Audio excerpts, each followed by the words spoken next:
સંજેલીનગરમાં છેલ્લા 24 કલાકમાં ભારે વરસાદ 586 મીમી વરસાદ નોંધાવ તળાવો અને નદીઓમાં નવા નીરની થઈ આવક।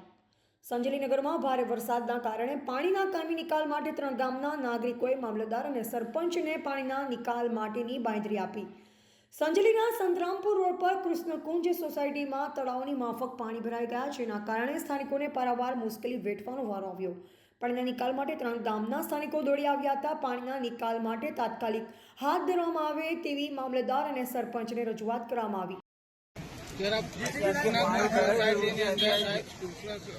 કૃષ્ણકુંજ સોસાયટીની અંદર પાણી ભરાવાના દ્રશ્યો સામે આવે, આ બાબતે તમે શું કહેવા માંગો છો? આ પાણીના નિકાલ માટે અત્યારે ટીસીબીની વ્યવસ્થા કરવામાં આવી રહી છે। તુરંત અમે આ ટીસીબી આવશે એટલે ખોલવાનું કામ ચાલુ થઈ જશે। આપનું નામ? મામલતદાર પ્રવીણ। રિપોર્ટર વિજય ચરપોટ, સંજેલી।